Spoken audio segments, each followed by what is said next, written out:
It's interesting. I was kind of reflecting for some reason, just, about my own past and what I grew up studying as, this is the way to God or whatever. I find it very interesting that there is this connection in the Quran between shirk and zina.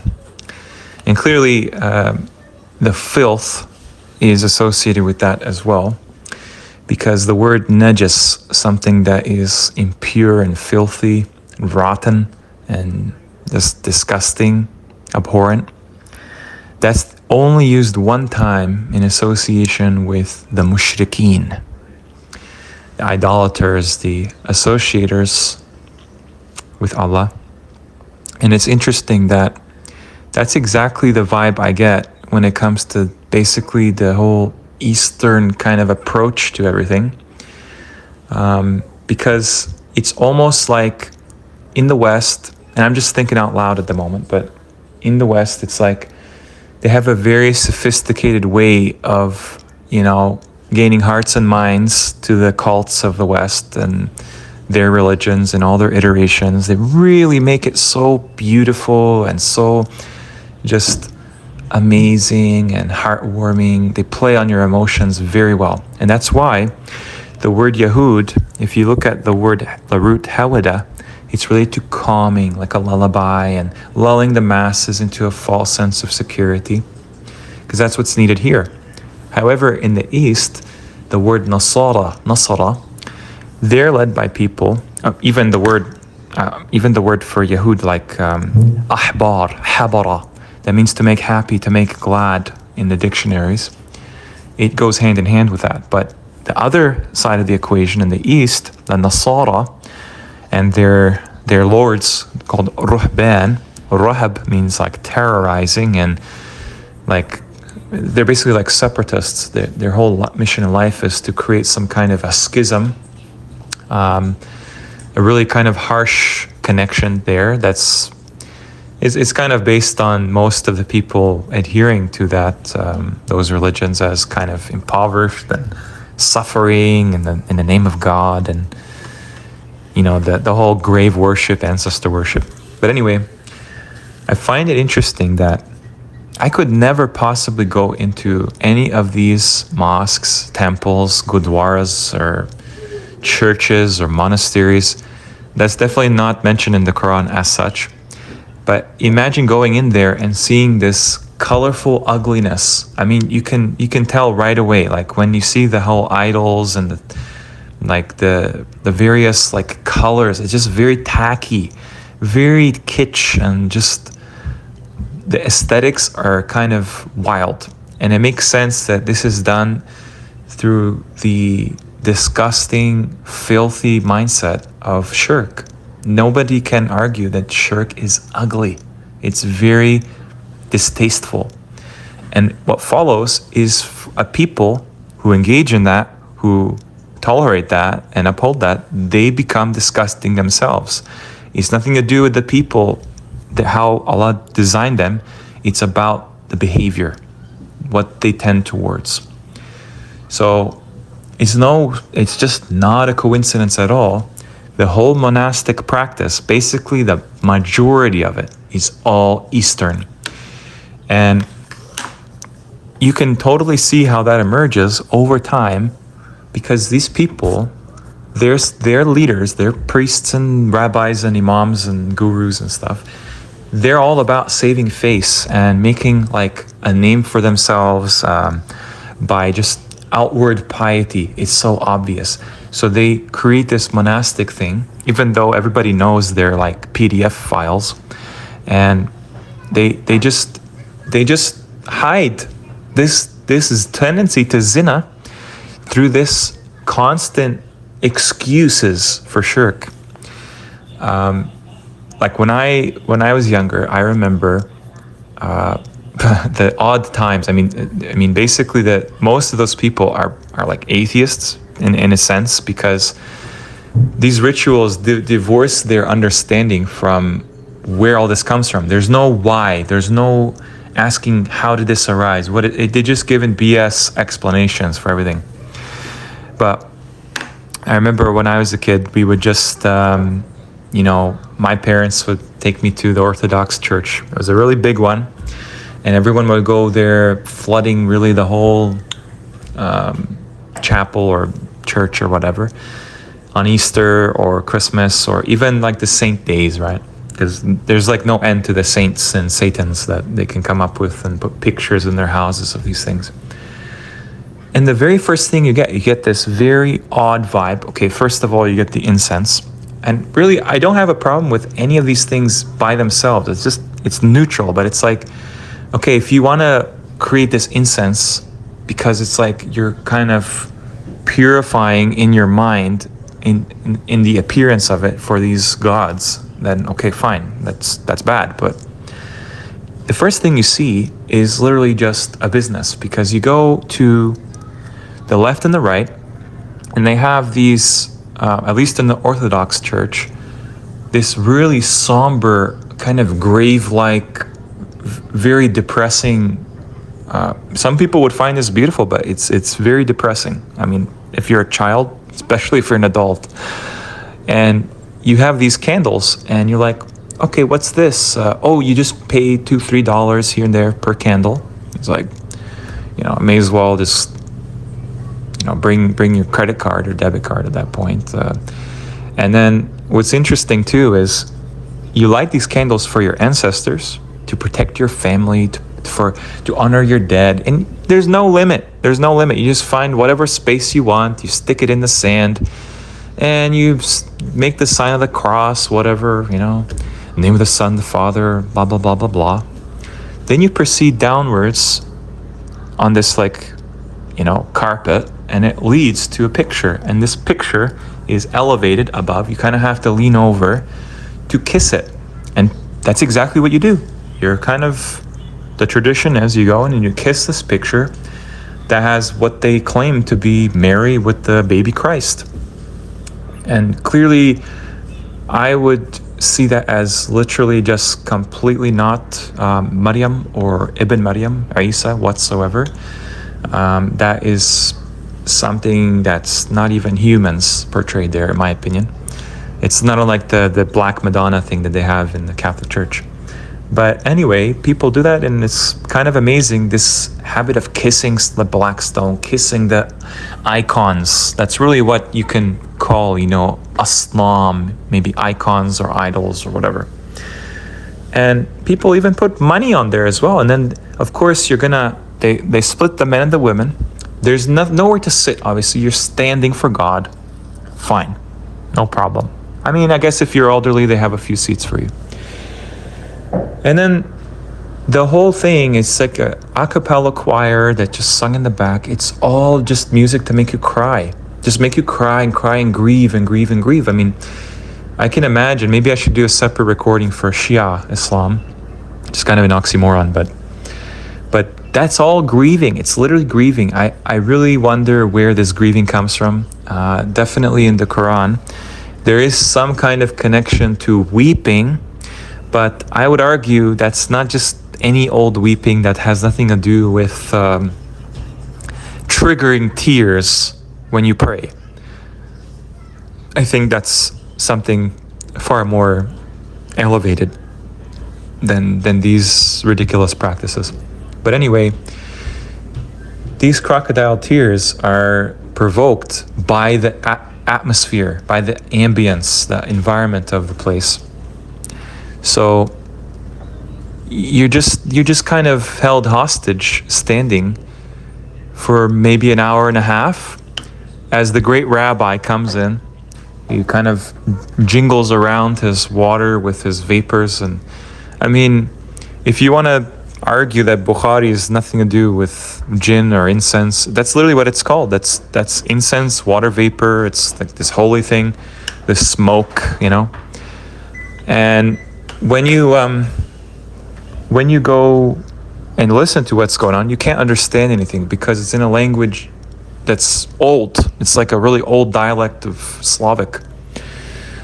But everybody, all they have to do there is just shut up and be quiet And then when the priest or the rabbi, imam, the kind of grand chimp, he's telling you, hey, everybody joins in like the cattle they are. And I really mean that in all honesty, because when you do something in a group like that, all together in unison, just like a courtroom, everybody rises for the judge. What are you pretending to be? You're just like kind of this, diminished version of yourself with no autonomy whatsoever. You just obey, and that's it. That's all you're there for. You don't even question why. What does this mean? Who came up with this? How are we all taught to do the same thing? But that's what they do. That's the only participation. It's very similar to the kind of normative Sunni mosques and obviously Shia mosques where everyone's standing, and then when their mom, decides, okay, now we're going to bend forward, okay, and then we're going to get down on all fours, and then we're going to come back up, and then we're going to say Allahu Akbar, and we're going to go back down. Monkey see, monkey do. It's very dehumanizing. So that's the entire thing. And to add insult to injury, if you're a child, you're just there kind of thinking, why am I here? I mean, the whole place is kind of dark. Everything is like somebody died. It's like basically a funeral every Sunday. And you're just looking at this man, half naked, tortured to death, bleeding out. He looks like he's never eaten a meal in months. And this is your God. I mean, this is like so satanic to me to think that the children are brought to witness this. They believe in this man as like their savior. And they see, the whole stained glass, I can appreciate, like some old architecture here and there and the design elements maybe, but the stained glass stuff is very tacky. It's like, I guess it's a preference, right? But I'm saying like the whole thing, it's just like they're trying to fill every single bit of the space in a church with like pictures everywhere, gold, silver, every color of the rainbow, everything. Till the point was like, really? Does that make the place holy? If I go to like Iranian like mausoleum for some like dead rabbi, they have the same thing. It's like this beautiful, colorful thing where it's like, oh, look at the beautiful colors, and it's all purple and blue and turquoise. Why? Why do they do it? Okay, it's their culture, but I'm saying like the whole purpose of this, you could just use that money to like actually feed the people going there. You could use the money to like actually give them clean water and not fleece them continuously. But yeah, they do that. They do that exact thing. You're standing in the church, and they would carry this. This guy comes around. He has a basket. Oh, this is, you're just paying and paying and paying. If you feel guilty this week, then you'll just give more. It's really a racket. They don't pay tax, and then the whole thing is based on a lie. Nobody can question it. They have the full backing of the kind of local and federal governments, and everybody just has to play along. I really think like in this day and age, that stuff should just be restricted to cultural activities at this point. That's bad enough, but it really is like impossible to not make excuses for. That's how I see it. It's funny because the thing is really meant to kind of maximize how many people go to hell. And obviously Allah's mercy is vast, but these people are actually named Slavs. Now, a lot of them are Catholics, but pretty much the majority of them are all Orthodox. And Orthodox in those languages, kind of larger dialects of this language, are Pravoslavia. So that just means correct worship or correct service or celebration. Basically, Slav is the word where they get slave from, interestingly enough. I know there's a contention around that, but that's what's agreed upon, at least today. So these people are named this, that's their language group. that's their cultural group, and that's their religion. So doesn't that kind of make it impossible for the average person to de-brainwash themselves, because now they have nothing left. It's ingrained in them. It's like how they made Arabic, which is basically a language group, they made that a race, a cultural identity, a tribal identity. So now, like, what are you supposed to do? All the Arabs are Muslim, basically. And the Christian ones, they're extremely just falling over themselves to make sure they're not Arab, because they're surrounded by a sea of Muslim Arabs. So they just completely downplay the whole thing, like, oh, I'm Aramaic or Syriac or Coptic or whatever, Phoenician or something ridiculous like that. And it's interesting that for whatever reason, these kind of Eastern traditions, it's just all cultural. Like it's so obvious. I mean, you know, it's kind of, I heard one time, like, if you were to say, like, oh, there is no God, you know, astaghfirullah, Allah is like you know, he's not real and everything is fake.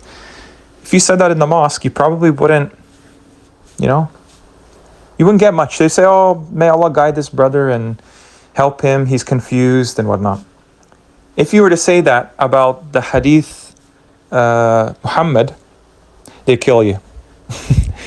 And I think the reason is because like they really